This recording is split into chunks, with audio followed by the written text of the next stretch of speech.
Hi, good morning. Today we will talk about information control and privacy, three important concepts in the digital world. Information is valuable. Control helps us manage how information is used, and privacy makes sure that personal data or those information is protected.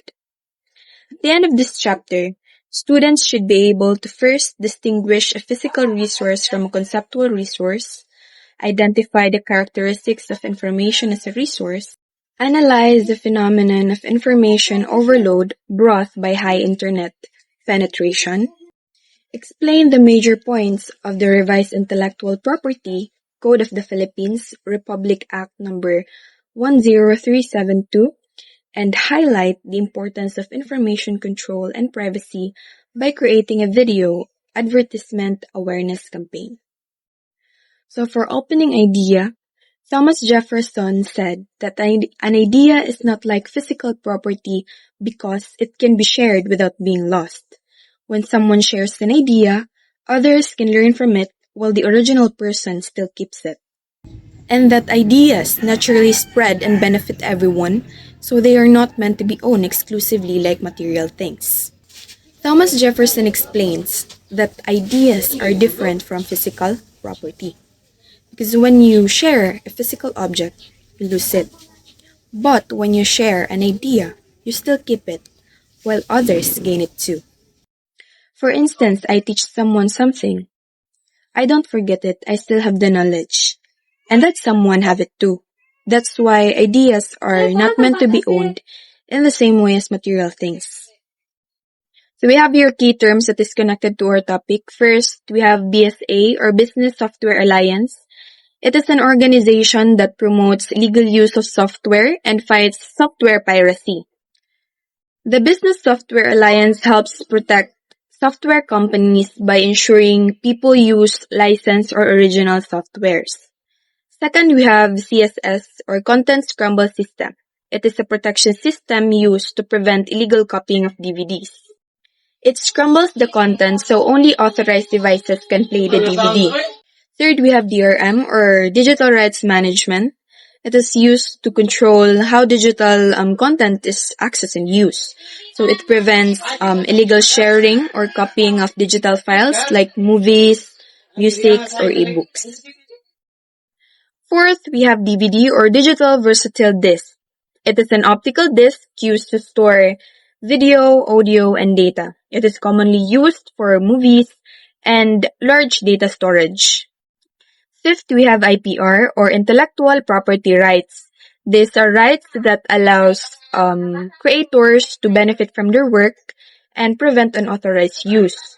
Sixth, we have NDA or Non-Disclosure Agreement. It is a legal contract that prevents someone from sharing confidential information. Seventh, we have NFC or Near Field Communication. It is a wireless technology that allows devices to communicate when they are close together. It is commonly used for contactless payment and data sharing between devices. Next, we have PM or private message. I think we are familiar with this one. So, PM is a message sent between users on digital platforms. So, only the sender and the receiver can see the message unless they share it to someone else.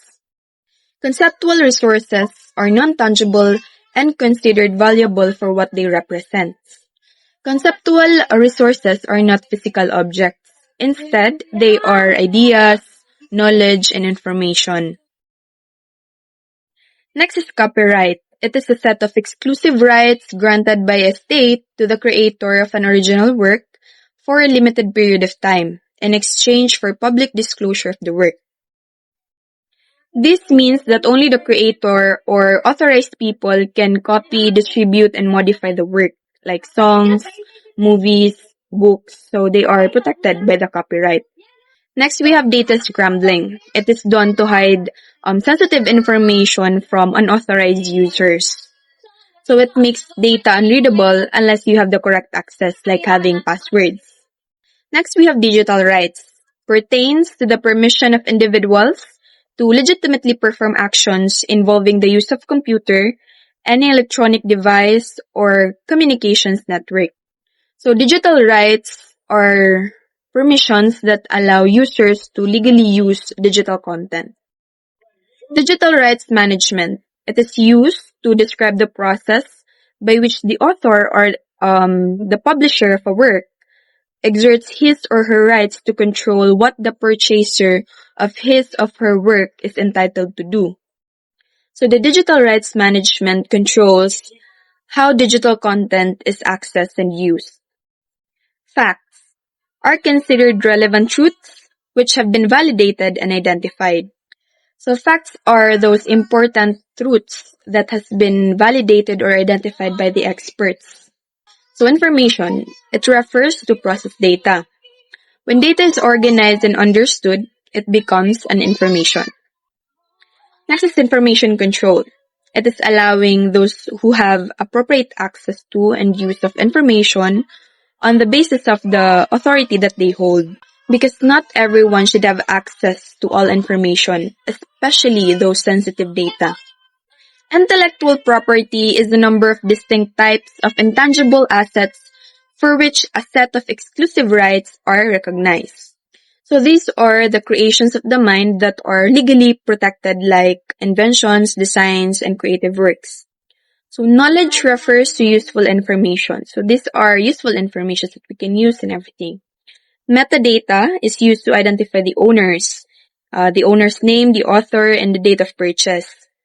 Mobile commerce or m-commerce is the delivery of electronic commerce capabilities directly into the consumer's hand anywhere via wireless technologies. So this is the buying and selling of using mobile devices. Patent is a set of exclusive rights granted by the state to an inventor for a limited period of time in exchange for public disclosure of an invention. So the patent is the protection for inventions for a limited time. Personal data breach. It is a subset of a security breach that actually leads to accidental or unlawful destruction, loss, alteration, unauthorized disclosure of or access to personal data transmitted, stored, or otherwise processed. Personal data breach is unauthorized access or loss of personal data. Simply unauthorized access or loss of personal data. That is personal data breach. Physical resources are those tangible and can be easily identified. So we all know physical resources are those resources or things that are tangible or we can hold or we can see bare naked eyes. They are easily to identify. Scrambling is accomplished by the addition of components to the original signal or the changing of some important components of the original signal in order to make extraction of the original difficult. The scrambling is changing or mixing data so it becomes unreadable unless you have the proper way to decode it. It is used to protect information by hiding its real form from unauthorized users. Security incident is an event or occurrence that affects or tends to affect data protection or may compromise availability, integrity, or confidentiality. So, security incidents, these are any events that threatens or that may harm the data safety. Software piracy is the unauthorized copying or distribution of copyrighted software. So software piracy is simply the illegal copying or distribution of software. Trade secret is a term used for any method, formula, device, processes, or any information that gives the business a unique competitive advantage over its competitor. Trade secret is simply a confidential business information. Trademark is a distinctive sign used by an individual, business organization, or other legal entity to identify products or services to consumers, like a symbol or a name that identifies a product or services. Like for instance, the brand Nike or Nike. When we can see a check, like, Nike. We identify that as Nike when we can see a check. That is the trademark. So moving on, we have introduction to resources. Introduction to resources or organization depends on resources like land, labor, capital, and materials to operate and earn profit. Without these resources, Business and institutions cannot function, of course. Physical resources are tangible and used in operations like building or machines. So we all know that resources are like of those assets that can operate and we can earn profit. So without those resources or without those land, labor, or capitals, business or organizations and institutions cannot function. Now, conceptual versus physical resources. I have introduced conceptual earlier. These are intangible, like money value, skills, and knowledge. However, physical resources are tangible like computers, smartphones, and other more. Like for instance, in smartphone, smartphone is a physical resource. The data inside it, like photos, contacts, and files, are what we call the conceptual resources. Next, we have information as a resource. Information is processed data that adds value and meaning. It is considered an important organizational resource. So as what I've said earlier, those informations are processed data. So after the data is being understood and organized, it becomes an information. And that information is considered to be an important resource. Now let us find out what are the characteristics of an information. So first, information is expandable, which means that information can grow by adding more details without losing its quality. Like for instance, a person's profile. It becomes more useful when more details are added. Next, information is compressible, which means information can be summarized or shortened while still keeping its main idea, like headlines or abstracts. The news headlines. So we can summarize the long news headlines into short ones, but the idea is still there. The main idea is still there. Information is transportable, which means information, especially digital, can be easily transferred using technology. Like we have emails, those digital platforms, social media, flash drives, and online uploads. Information are transferable or transportable. Information is diffusive, which means information spreads quickly just like rumors, whether it's true or not. So it's spread quickly. And information is shareable, which means information can be shared easily, but once shared, control over it may be lost. Like for instance, trade secrets. They are only partially revealed to maintain the confidentiality. Information is a valuable resource. Like other resources, information is valuable and has a life cycle. So it starts as raw data, it is processed, and eventually it becomes a useful information. Managing information. Managing information is just as important as managing physical resources like money or equipment. And of course, organizations rely on information, technology, and to the people in order to function effectively. Now let us know the characteristics of valuable informations. First, should be accurate. Of course, information should be correct and free from errors. For an information to be valuable, of course, it should be accurate. And under an information being accurate, we have formula information, formal information, and informal information.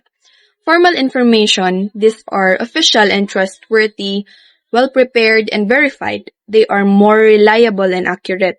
Informal information, this information are casual and less authoritative. They are easier to access but may be less reliable. Complete. Information must include all necessary details because missing information can lead to serious consequences, especially in fields like medicine. Of course, for an information to be valuable, it must include all necessary or complete details. Economical. Information should be cost-effective to produce. Organization must balance the value of informations with the cost of obtaining it. So for an information to be valuable and economical, the cost and the value of information must be balanced. Reliable. Reliable information can be trusted. Its reliability depends on the source, and the method of data collection. So like for instance, free downloads may be accessible, of course, but they are not always reliable in quality. Flexible. Information can be used for different purposes, depending on the situation. Like for instance, one ID can be used in school, but it can also be used in business transactions or government services. Relevant. Information should be related to the need of the user. So for the information to be valuable, it must be relevant, which means that it should match the need of the user. And of course, irrelevant details should be avoided because they do not help in decision making. Simple. Information must be simple. It must be clear and not too complicated. Too much or complex data may lead to confusion and errors. Timely. Information should be given at the right time because it is only useful when it is available when needed.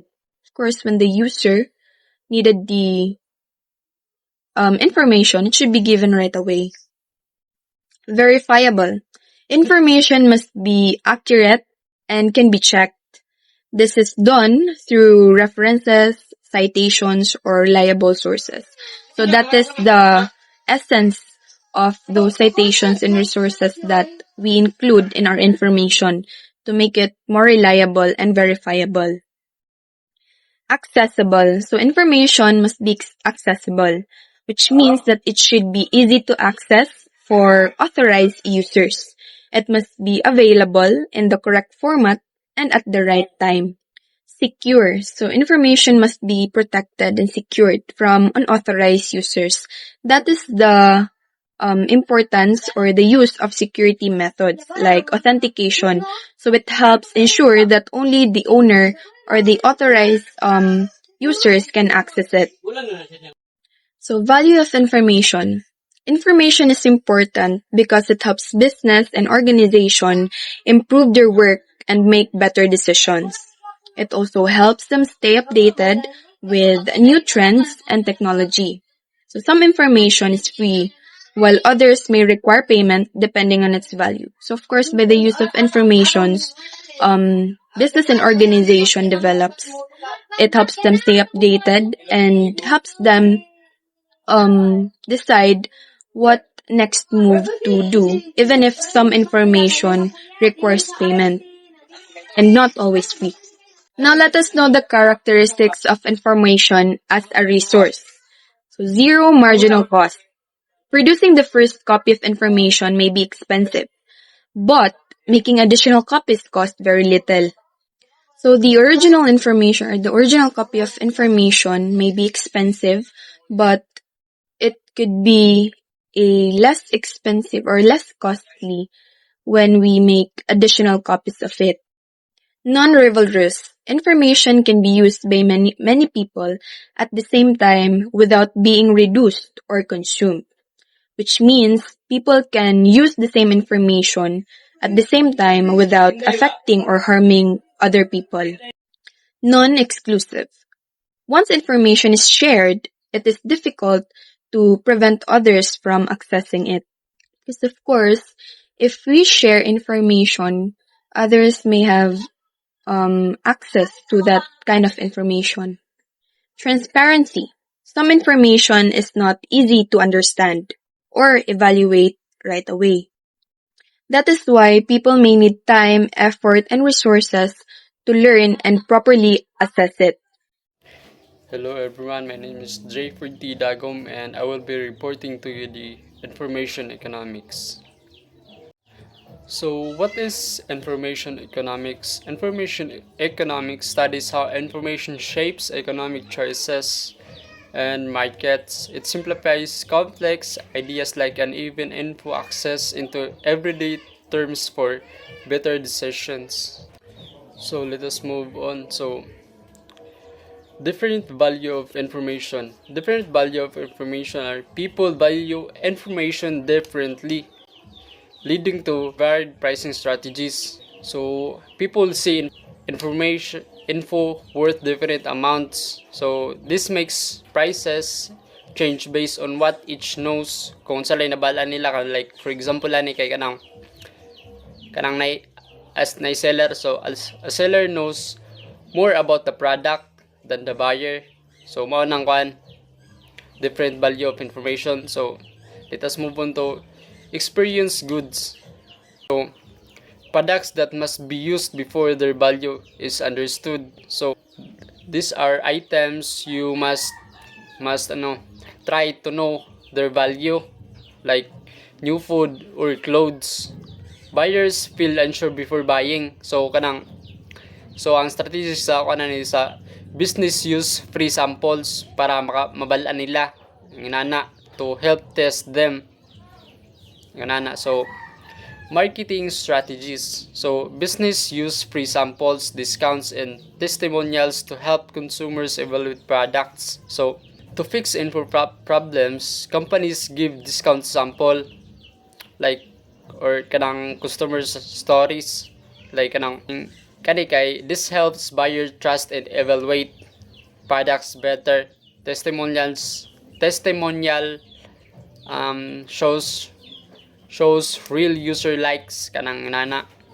So let us now move on to the information versus physical goods. So the first one is information as value driver. So value comes from knowledge about a product, not just the product itself. So the real worth of a product often lies in what you know about it, not the item alone. Like for example, a phone specs, reviews, and history make it valuable. Without the info, it's just a gadget. So if wala ka kabaluan na, so mahulog nga gadget lang na siya. Kay wala mo kay info or any background na nga kuan, wa kay kaalaman na. So gadget lang siya.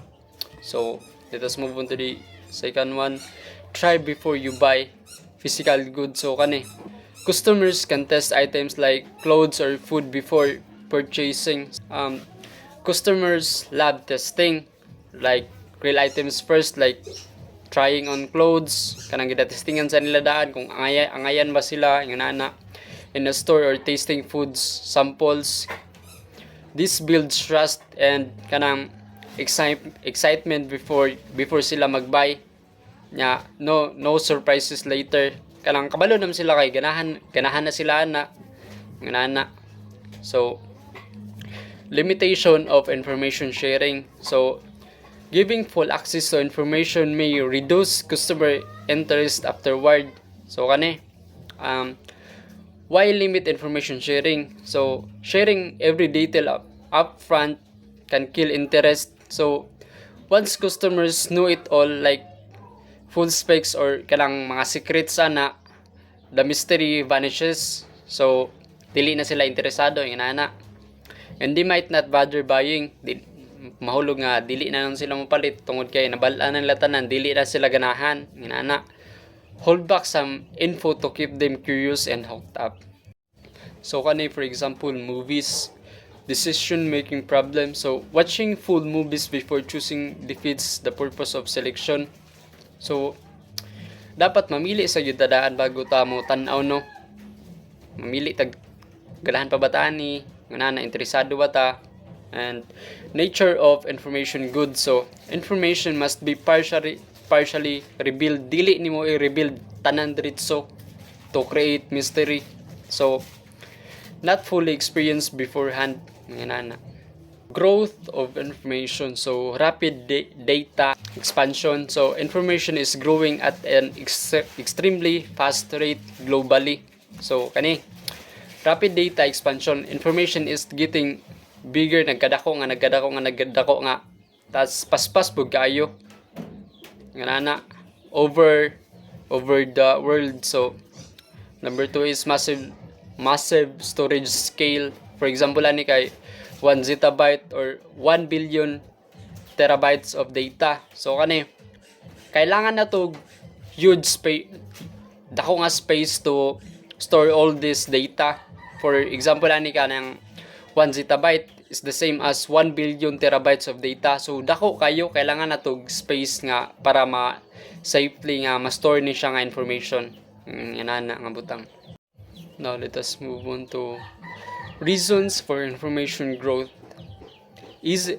The first one is easy duplication and sharing. So digital content can be copied and posted across multiple platforms instantly. So dali lang kayo siya. We can copy digital content and put it on many platforms right away. Like for example kanang mag-post ka sa YouTube na tapos i-copy nimo tas mag-post na pud ka sa either sa lain na pud nga online social media platform like i-post na pud nimo sa Facebook or TikTok ba na. So dali lang kayo, easy duplication lang siya. Mura ra siya mura ra ka nag-copy and paste lang yun ana ra kadali.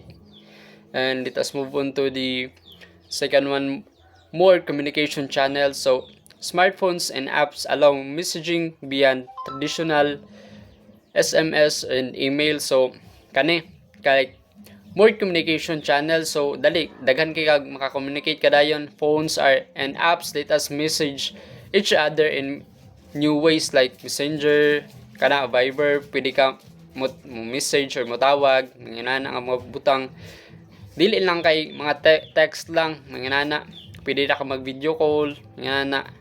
More mas dali na ang communication these days. And digital storage expansion, so information is stored in cloud system instead of physical format. So digital storage, we save info into the cloud now, not just on physical things like dili lang paper or kanang taguan nato sa disk ngayon na pwede na to i-cloud lang or kanang drive pa to siya, pwede na to ngayon na to. So kani mga real world examples. So social media sharing, a single photo can be posted on multiple platforms simultaneously. So pwede siya mag-idungan-dungan ni mag-post, like mag-post ka sa Instagram tapos pwede na mo i-post sa Facebook na sad or line platforms pa. Dali ra kay magkuan, easy sharing na siya. Tapos the second one is messaging apps. So apps like Messenger and Viber enable instant global communication. Dali lang kay ang communication. So kani kay apps such as Messenger or Viber kana it lets people talk to each other right away even across the world. Maski pag unsa kalayo na siya nga tawo og nakay kuan Messenger or Viber, pwede na mo siya makontak, makastorya or unsa may purpose sa inyong kuan. Pwede na mo siya, dali na lang kayo siya tawagan, dili pareha sa una. And the third one is digital libraries. Libraries now provide access to e-books, journals, and online resources. So kani kay instead of just a physical books, libraries now let us read e-books or kanang mabasa nato online like journals and other things online. So mas gipadali or mas gipa-convenient na sa tuwa na. Let us move on to the sources of information. So who produces information? Like these are individuals, businesses, and organizations create and share data online. So kani kay these are regular people, companies, and groups make and share data on the internet. Murag kanay like ga-share sila mga information sa internet para makabalo or for information of the people and kana so on. And the second one is who consumes information. Internet users worldwide access, use, and interact with digital content daily, adlaw-adlaw. So people all over the world use internet na siguro, no? Halos kita na tanan makagamit na. Dili naman na limited karon sa atuwa nga generation or sa karon nga kuan sa atuwa karon nga mga tao. And we engage in digital stuff every day, like mag-online ta, mag-scroll bisag unsa na lang atong buhaton na draa. We consume information nga makita nato dira sa online. Kita ang kanang consumers sa information nga gina-post ana sa mga regular individuals nang gyapon na sila. Now let us move on to the global internet usage. So over half the world is online. Internet usage continues to grow rapidly each year. So over half the world is online. halos katunga pila na gud ta ka kuan 8 billion na ta karon. So more and more people use the internet every year, and now more than half of the world's population is connected na. So half sa tuwa sa mga tao ani nga kalibutan kay connected na gyud. Any kind of connection like online connection, maka-connect na bisag asa unsa pa nakalayo, pwede na ta makaistorya sa ilaha. And the second one is high internet penetration. Countries like Qatar and UAE have nearly 100% internet access. So high internet penetration. Some countries like UAE kana na mention na ako, in Qatar have almost every person able to use the internet. So halos tanan 100% na ko nakabalo na tanan mo gamit ang internet. So common na mo na sa tuwa. Social media usage. So the first one is Filipinos lead in usage. So kita mga Pilipino din nagkunano. So Filipinos spend about 4 years daily on social media, highest globally. Kita pinakataas, kita pinaka batak dahil mag-online dahil no. So Filipinos lead in usage. So Filipinos use social media for around 4 hours each daily. So 4 hours, grabe. And that's more than anyone else in the world. So kita gyud ay babad sa internet, sigara tag scroll sa TikTok or unsa ba sig Facebook. So kita ay pinaka number 1 dayan eh. So kita highest globally. And the second one is impact on information flow. So social platforms are major sources and distributors of information. So social media sites are big places where people get and share information. Dako kay nang kuno internet. We can share bisag unsa gani pwede nato na i-share dra, i-post, or bisag unsa nga makita sa mga tao nga pwede sad nila ma-intake or kanang ma-apply nila sa daily lives nila. Mobile connectivity. So widespread mobile access. More than 2/3 of the global population owns a mobile phone. So halos kita na tanan ang maka-own og phone kay easy access na maguna, pwede na nato na siya kuan. Kung wala tay kuan phone, more likely atong mga amigo or mga kailan nato nagira sila yung mga phone no, mga nana. So more than 2 out of every 3 people around the world have a mobile phone. So mas dali, mas kuan mo na, mas accessible na sa tuwa karon kana smartphone dominance. Most users now rely on smartphones for internet access. So most people now use smartphone like kanang mga touchscreen, mga na mga smartphones. Mas dali maguna siya and mas convenient para sa tuwa to get on the internet. Mobile internet trends. So kanay mobile first web traffic. So magka-traffic na dahil sa internet. So over half of internet traffic comes from mobile devices. So kaning kay more than half of all internet activity comes from mobile devices like phones or tablets and broadband connectivity. Around 60% of mobile connection use fast broadband networks. Kaning kay around 6 out of 10 mobile connections use fast broadband networks like mga 5G, mga kwan fast connections nga ginagamit mostly karon. Online consumer behavior. Rise of online shopping. Over 20% of people worldwide shop online regularly. So more than 1 in 5 people around the world shop online on a regular basis. So 20% kay naga-online na gunay kuan. Mas convenient magud ang online kay mangita lang ka sa online tapos na kay magustuhan or kay nahanglan nimo kay isa ra ka pindot kay ma-order na to siya niya and magpaabot na lang kana. Mong online shopping ta kay mas convenient man gyud din and mas dali na lang pud sa tuwa. And number second is digital economy growth. So e-commerce continues to expand due to accessibility and convenience. So mo to ang iyon nga mas convenient para sa tuwa. So online businesses keep growing because it's easy to access and convenient to use. Kanang mas dali mamudah ko ang online businesses kay ang daghan na mud ang mga mostly sa tuwa karon kay online naman gyud ta and Ang nakalamang pud sa online nga business kay kuan na lang isa na lang kapindot makita na nato atong mga gusto unsay kinahanglan nato and atuan na lang kay magpaabot na lang tana mo na naka-convenient para sa tuwa and easy access na lang tungod sa atong mga smartphones and mostly sa tuwa na naman tayo internet connection gyud so mas gipadali na lang gyud para sa tuwa and more convenient. Let us now move on to the digital growth in 2018. So the first one is exponential increase.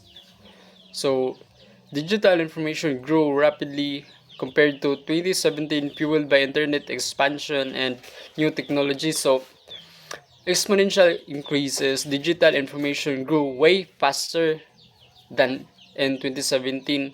More people using the internet and new technology made this happen. And the second one is mobile devices as drivers. So smartphones and other mobile devices accelerated the creation and consumption of information, and this is phones and other mobile gadgets like help make and share more information way quickly or mas dali makashare og information. Social media impact. So Facebook dominance. Facebook had over 2 billion users globally at the start of 2018. So at the start of 2018, Facebook had more than 2 billion users all over the world. So pila na, daghan kayo. So mas connected na ta around the world, mas dali ang communication. And let us move on to the influence on internet usage. So social media platforms significantly shape how people access and share information online. So influence on internet usage. So social media sites change how people get and share information online in a big way.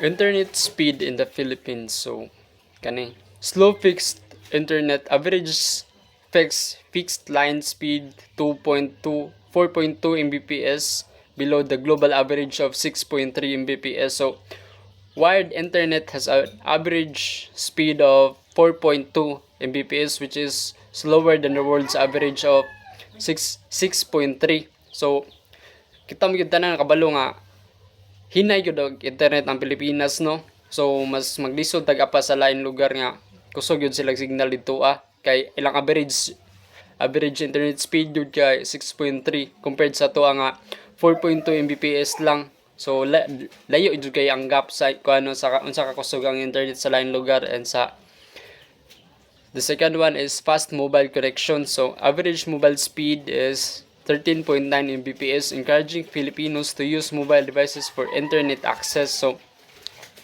fast mobile connection. So mobile internet is faster at 13.9 Mbps. So many Filipinos use phones to go online. Mga nana. Social media usage in the Philippines. So high daily usage. Filipinos spend nearly 4 hours per day on social media. So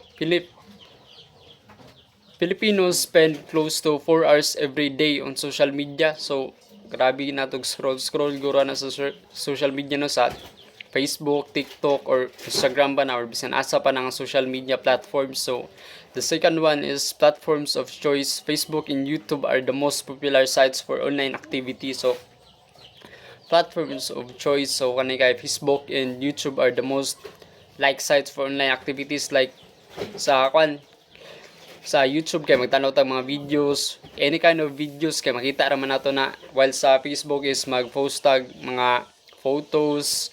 Mas patok yun na sa ato mga sa ato mga Pilipino ang Facebook. Mo na mas common gyud nga ginagamit sa ato. Let us now move on to the information overload. The first one is too much information. The rapid growth of data can overwhelm both producers and consumers. So data is growing so fast that it can make people who make it and use it feel overwhelmed. So like sobraan ta sa information, so ma-overwhelm ta mga nana. And the second one is challenge of absorption.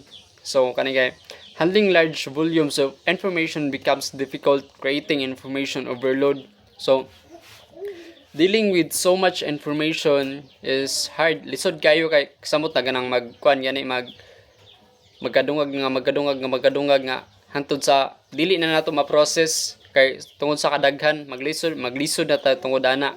This is so called information overload nga paglisod na tag-process anang information tungod sa kadaghan nga nana. Mobile devices and digital shift. Changing daily life. Mobile devices allow people to access the internet anytime, anywhere. So, phones let people use the internet anytime and anywhere. So, like, bisan nasa ta mo adto, pwede ta mo gamit og internet. Kuan ta, bisan nasa ta mo adto tag syudad or mangumpra ta, pwede ta mo gamit og kanang phones na to. Naman na internet antong phones kay smartphones naman na. So, bisan nasa anytime, anywhere, maski pag tunga-tunga sa gabi or bisan nasa pa nga lugar, pwede ka mo gamit og internet ana. So, the second one is business evolution. Traditional shops have shifted to e-commerce, now further enabled by mobile connectivity. So, business kay nag-evolve.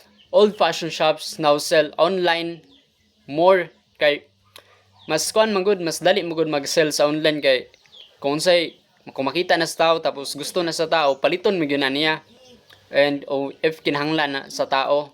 And mobile connection help with this kanang mas kuan magod kita mga Filipinos 4 hours atong babad ta sa phones for 4 hours every day. So mas dali na sa mga noon sa mga business nga mas i-post nila ilang product kay mas makita man na sa mga tao no.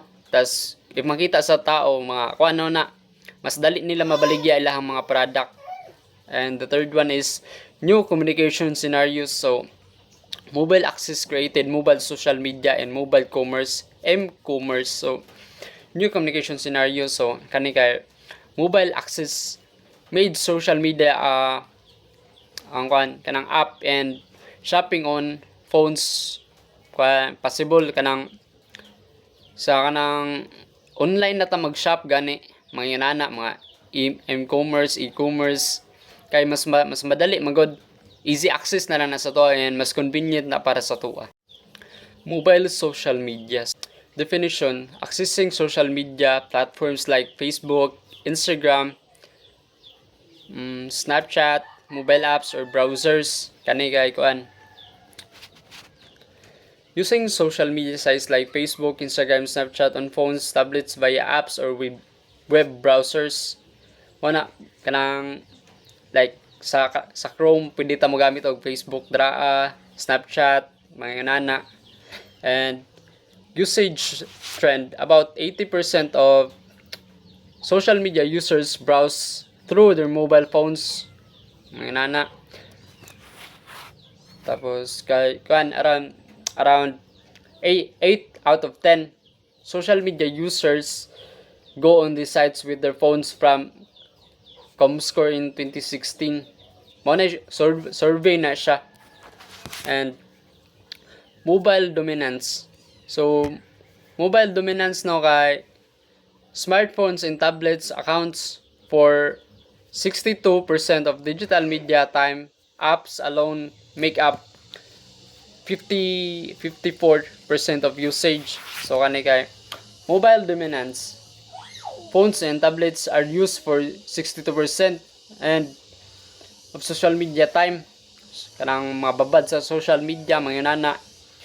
Apps alone takes 54% of the time. So mga siya, survey ni siya at that time nga apps alone takes up to 54% of that time. Ganana.